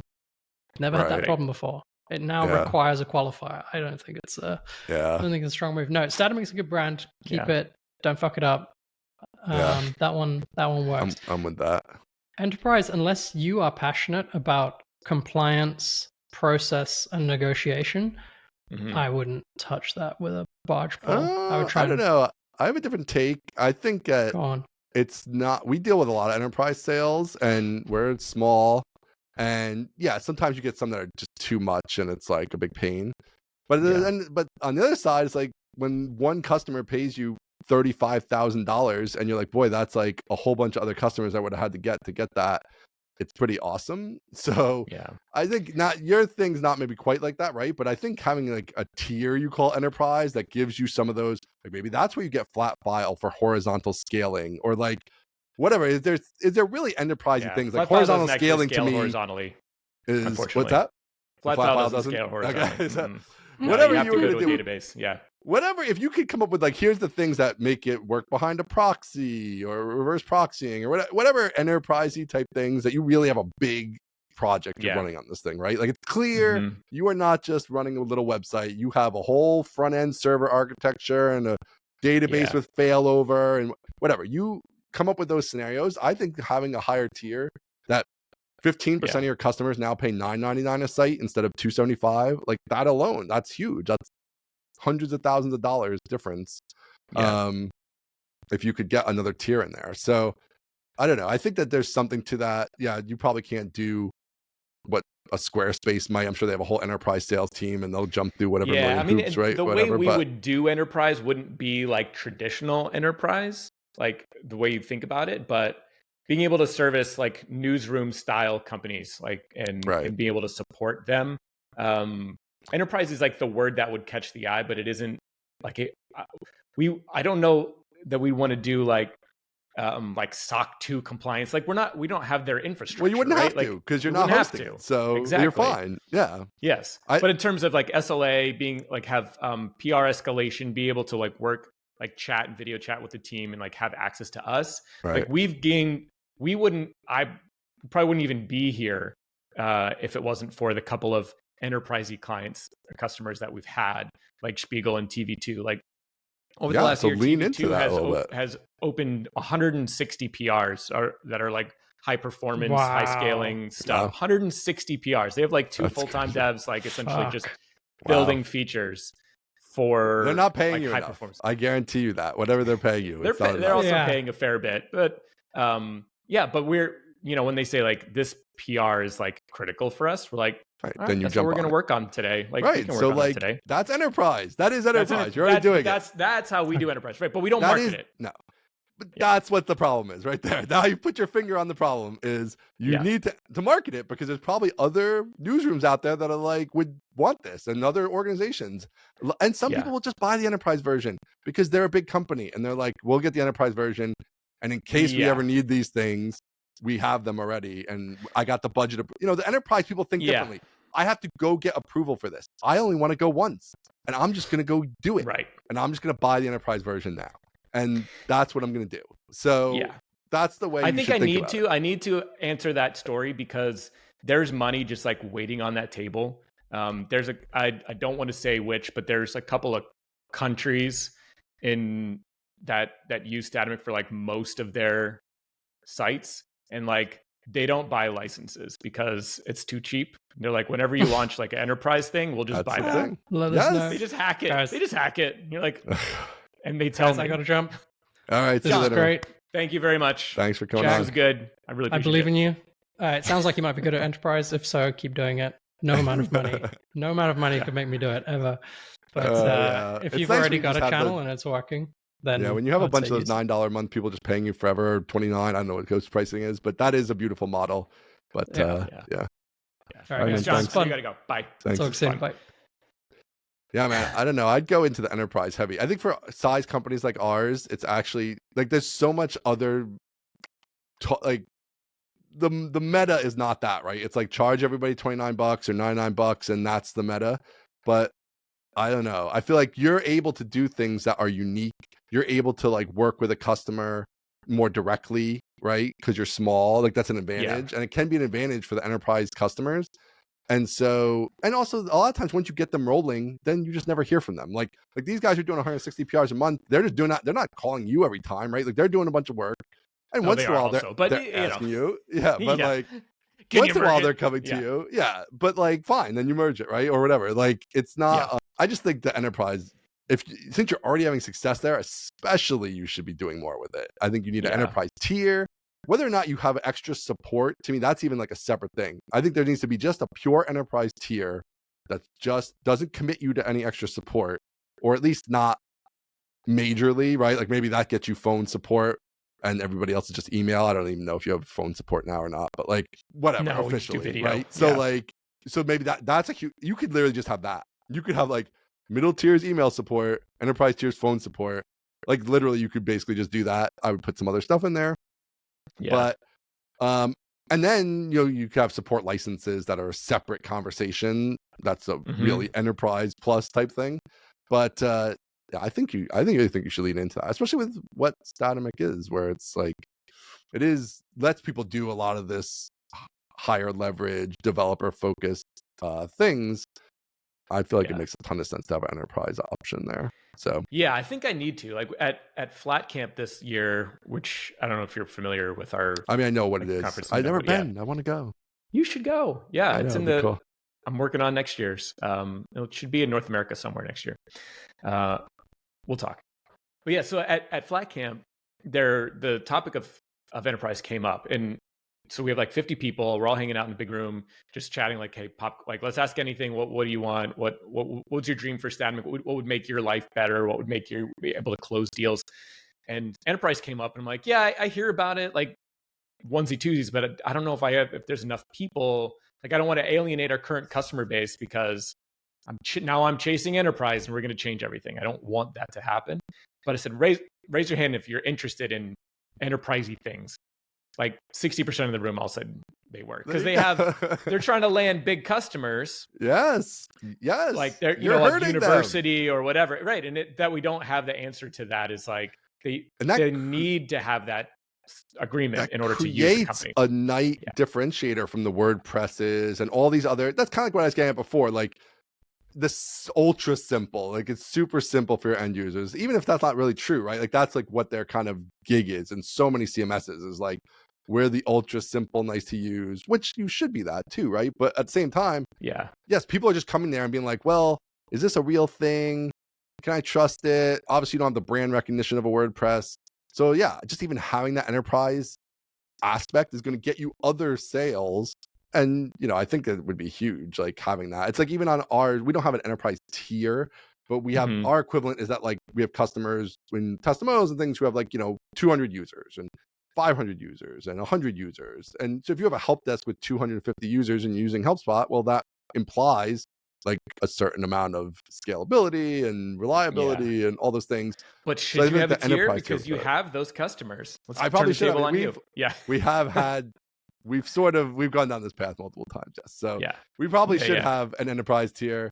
But our version is just the sort of bigger sales at higher volumes and things. And so, but yeah, I mean, it could even be $19.99 for you. Like, I feel like you could have $275 is the regular one, free $275, $19.99. Like, I really like that. I think that would be awesome. $9.99 is not even big enough. $1,999, not $19.99 like a made for TV product. $1,999. Like, assuming you keep the rest, whatever, you can get into monthly and all that stuff. But if you don't want to change all that stuff, and it's like, let's just sell licenses like we do now. And it's like, yeah, there's an enterprise one that's $2,000 a year. It's $1,000 a year in support, for the year updates and things. And then you have this optional support contract. You get phone support now, 9 to 5, but yeah, we could do video, we could do more hours. Do you think it's important that tier, if we were to do that, gets a different version of the product or gets some features, or is it literally just? It would be nice. I think that would be better, but I don't think it's. I don't even think it's required necessarily. But I think there's got to be one or two things you could draw out. There are things that are generally required for enterprise. If you're like proper enterprise, like if you go to enterpriseready.io or whatever it is, it's like 2-factor authentication or multi-factor passkeys. Yeah, we have that. Right. So like, which is tricky. We don't have that in core some ways because there's add-ons that do it, and we try not to Sherlock people's paid products, but like at some point, certain things do need to be core. Yeah, that one needs to be Sherlock. Or buy them, right? Be like, listen, I'm going to Sherlock this, or I'm going to buy it off you. But one way or the other, like this, people are asking for this, and it's too big to leave to like a plugin. Like exactly. The other is like audit logging, like where every change, all that stuff. And there's someone's working on that we'd be able to like partner, and like they're building a tool and something we like tap in and use ourselves or whatever. It's like as an add-on. Maybe just bring that in or include I would bring that in. Like that's an obvious one too. And then you could do other stuff as you go. I mean, you could even have it like be like, if you're using this on more than X front-end servers, that just means you need an enterprise license. Like if you are on more than 2, like, if you're running 10 front-end servers, like that's not a normal setup, right? So I think you could have some stuff like that. So that's kind of getting at the volume without it being like, oh, if you're over 1 million visits a month, like that, right? That starts to get weird and complicated. But if you have more than 2 front-end servers or not, I mean, that's like, you're at different scales there. Totally. So yeah, once you go with like more than just a single load balancer, like you're talking about a totally different type of customer. So I think that could be one of the things you could probably add in. You could grandfather in the existing people, whatever, who cares? It's only for like this date forward. New customers this date forward or whatever. And here's the thing, this would be a good game for you to play. Call Automatic, call WP Engine, and find out what their enterprise plan is, because it's going to be more zeros on it than what we're talking about for sure, right? For sure, yeah. They're going to be 50,000, 100,000, I'm sure there are people paying them in the millions for certain big sites. So like, 2,000 is nothing, right? If you're talking about this kind of customer, it's like you said, with the country that's like, this is too cheap, we're not even going to bother paying for it because this is not a serious thing, essentially, is what they're saying to you, right? Like, this is not serious. For them, software. It had to be at least $20,000 for it to count. Right. Exactly. Per year. So, so like, there's those people out there. Figure this out. Right. So that's significant. Yeah. Another thing that I've thought about is having like a monthly service, like have a little mini SaaS or something you would enable, like monthly fee that would do like a presence either real-time collaboration or like real-time field locking, where you can see like who's editing the current like entries and stuff. So you prevent people from overwriting each other's work. And that's something, because you got to have like live WebSockets in order to do that. And so if you we have it now. It's called Collaboration. It's a free add-on, and you have to set up your own reverb or echo or pusher service, and it like locks the entry. But, like, we could take it to the next level, and you need to have that like WebSocket server in order to like hold presence between. I totally disagree with you on that, but really, in theory, yeah. I mean, we do it in HelpSpot. We don't have any of that. Like, I think you could just have Livewire and polling, and I mean, these people aren't like. I mean, a help desk ticket has a lot of like, boy, we're both in there at the same point. Like, 2-page posts. If you have 1 second delay where there might be overlapping, I think it's minor, and you're going to be like, okay, somebody's editing this. Like, yeah, well, not a big deal. There's that. We have a lot more complicated field types than like a text field, right? You have like a do you mean actually with collaboratively editing the same doc? Like, you want them to be purposefully editing the same document, or just warning that somebody else is editing it?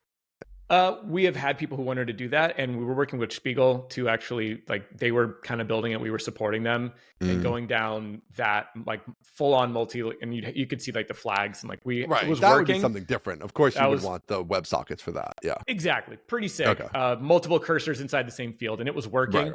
But it just required another level of like infrastructure that we decided we weren't going to cross that bridge at the time.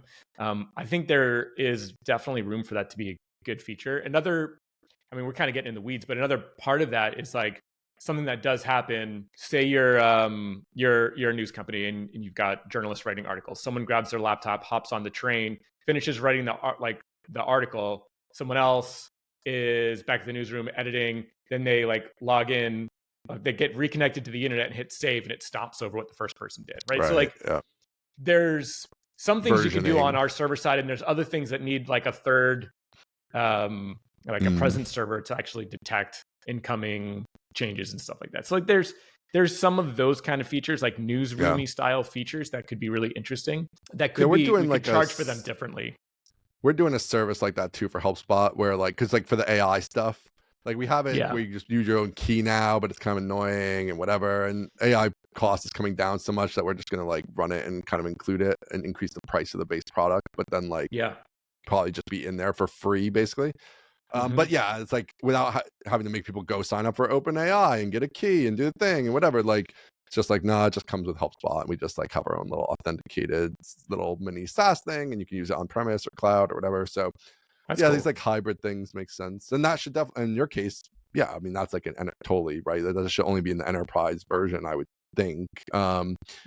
So especially if you keep the enterprise version not crazy expensive, it's like, it's $2,000 or whatever it is. It's not $100,000. It's, it's like a pretty reasonable amount. If you have a service with it, I mean, then you could charge annually. It's like, so, or that maybe the annual price is $2,000. Like, it's just $2,000 a year, even for the even if it keeps working, like, and you stop paying, it's like, well, the service stops, so you don't get the collaboration and you don't get updates, whatever. There's still ways to do it where it's not a pure subscription and they still own it and their site doesn't go down and all that stuff. Even if the yearly maintenance is the same cost as the annual fee or whatever, like that kind of thing. So I think this enterprise thing is like, this is really the thing you need to be hammering on. Like I expected, everyone has different opinions, but it's good to get outside perspective on the importance of each one.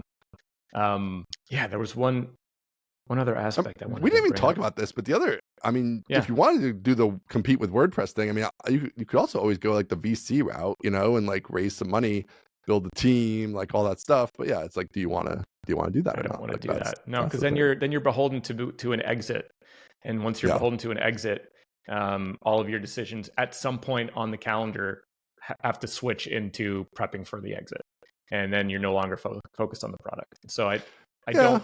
I could see some sort of partnership, high level sponsor thing working out, but like actual VC where they're trying to get their money back, I don't see that. I don't see that working very well. There may be an exception, could be like if Laravel wanted to buy it, there may be nuance there because of the community ecosystem. But like, again, there's, I don't know, hypotheticals, right? Like that scares me so much more than open sourcing it in terms of like what would happen to the community and people who rely on it, because at some point. You're actually giving up the person who cares the most about the product to people who care the most about the money. And that's, I've never been in it for the money of it all. I've been in it to make a really cool product that I enjoy working on, that I would use myself, that makes enough money that I don't have to do something else. And we are there. We're there. It's a lifestyle company. We all can take a good amount of time off. Like, you know, every team's happy. Like, that is good. There's not much extra to go around. Like, but that's where we're at. Yeah, that's where I think. I like the idea of. I don't know. I think we got some good stuff here. I think enterprise is like a nice, easy way to add more revenue. I think you have some like table stakes kind of things that you're working on already, like with the new website and improved pricing page. I think in general and stuff that might just help. You know, you get 25% lift or 15% lift right there if you nail that. Right, that's a huge difference right there. So for sure. Yeah. One thought I've had, and maybe my math mind isn't calibrated to this type of question. Maybe if we want to wrap up soon, because it's, you know, we can do that. This is or this last question, whatever. If we were to transition pricing from, let's just say, from $275 upfront and then $65 a year. What if we went to just say like $99 a year or like $129 a year? Yeah. The way the cash flow would work out, as soon as you switch that, we're used to getting new projects bring in about $300, right? Because it's like $275 plus usually an add-on or something. To all of a sudden, new projects bring in $100 or $150. So like we just cut our cash flow in half or in third, in by a third, and that then immediately that transition would go from cash flow positive to drastic cash flow negative. You know, there's the annual renewals, which would buffer the bottom, and the partner fees and stuff. But like the revenue from the main licensing would, like, I now have like a 3-year like actualization on that. That's the wrong word. Monetization, amortization. I don't know. Whatever. Well, I think yes and no, right? Like, I mean, obviously the whole point of lowering it to 99 would be, do you make it up in volume, right? And so I think the interesting thing that would make it easier for you to experiment with that is that since you're not a subscription, like normally in most software businesses these days, like if you wanted to experiment with that, you basically have to cut all your existing revenue too, right? Because like, oh, everybody's paying me $275 a year. Now I have to give it to all of them for $99 a year, right? And you don't really have that. So you could do this for like a month or two and be like, but then the refund requests come in. All right, so I just bought the $275 license. Yeah. Now can I get a refund? And so there's only so many people that are going to be aware of that. And also, I don't think you have any responsibility there. That's where you're going to have to be a little Gordon Gekko ruthless here and be like, it was $275 when you bought it. It's $99 now. We're running an experiment. If you bought it yesterday, if you bought it last week, fine. I mean, how many? That's not going to be that many, right? Whatever it is in a reasonable time frame, fine. But if you bought it 3 months ago or 6 months ago, right? No, you're not getting a refund. Like, this is what it costs now. We're trying some different things. You're going to get like 4 of those. Like, who's going to even know? Like, people aren't going to know, you know? Like, maybe. I'm afraid that it's like going to be lots, the agencies are a little different, but I kind of doubt that I just feel like if you had that many people, I just think people aren't probably that price sensitive, the people that you're actually already hold of. You know what I mean? Because it's like, you know, people who just want free, there's so many free options. You're not getting any of them, whether it's 99 or 275, what's the difference? Like, they're not buying anything, right? So then, so now you're really just targeting this market that's like, that's not price sensitive, but sort of is a little bit. And like, I don't know, like there's probably some optimal amount, like maybe it's 189 is the perfect fit, but I kind of doubt going all the way to 99 is I just don't think you're going to triple sales when you go all the way to 99. I don't think there's that much price sensitivity between 99 and 275. I think it's between 0 and anything. And so if you're not going to 0, you're already kind of in who cares territory a little bit. Like, you could maybe the experiment's the other way. Like, what if you went to 499 and, you know, if you have like enterprise is 2,000, regular is 499, and maybe, I'm sure you'll lose some sales, but maybe you don't lose 40% and now you're ahead. I mean, with a move like that, we could make the free version slightly better. We could let you have 2 users or something. So like those, I don't know. No, don't do that. You're so ruthless. I don't think so. I mean, what's the free version do for you? I mean, has it been good? Like, we didn't really talk about that. Like, has the free version been good? I think so. It's kind of hard to quantify because it's free. So, Right. but since we've had it, like we were pretty flatline for like 5, 6, 7 years, where it just barely did a little bit better. And then we open sourced the repo, we rebuilt on Laravel, we went full time on it, and it just, that's when things started to go up. With the mirror, I don't know which way I don't know, you get it. So it could be it's interesting hard to look into how many people had free and moved to paid. That would be what you really want, right? Like they started with the free and then they bought a paid at some point.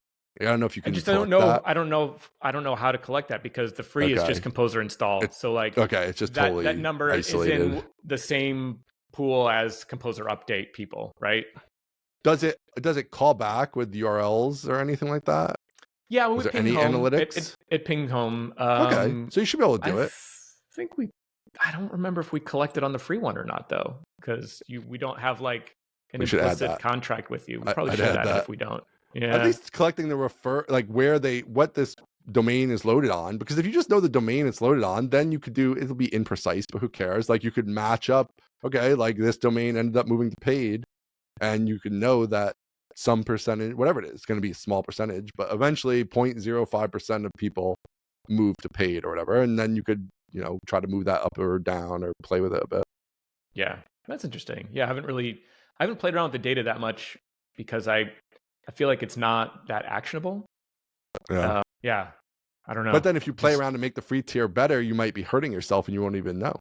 That's true. You know what I mean? Yeah.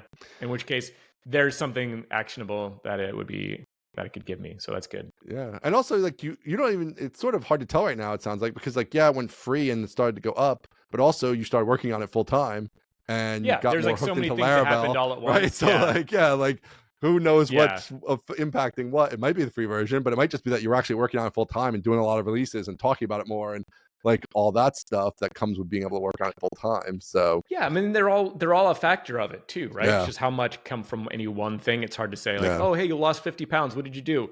Well, I started eating well, and I started sleeping more, and I went to the gym, and I sat less. And you're like, yeah, you changed your lifestyle, right? Like, if you took one of them out, you'd still have made progress. Yeah. Interesting. Yeah. All right, man. Well, you got a lot of homework here. I don't know. I know. Hopefully it was useful. Yeah. I think this is cool. We've never done this big a group, so I think it worked out pretty good. Nobody really talked over each other. We kind of made it work. Yeah, everyone had some good insight to say, and I really appreciate everybody like jumping in. I think it was an interesting time. Yeah, it was fun. Yeah. All right, man. Well, anything else you want to pitch or talk about, or anything before we wrap? No, I mean, I feel like I've received enough. I don't need to go pitch other stuff. That's fine. We're in full business dad on it. All right, man. Yeah. Well, thanks for coming on. Thanks for doing the show. Thanks for having me. Putting that tweet out there. And thanks everybody for listening. Those of you who made it, another 2-hour guest stream 2 weeks in a row here. So thanks everybody, and hopefully Aaron's back next week. And get better, Aaron. Get better, Aaron. Huge. All right. Talk to you guys later. Bye. Cheers.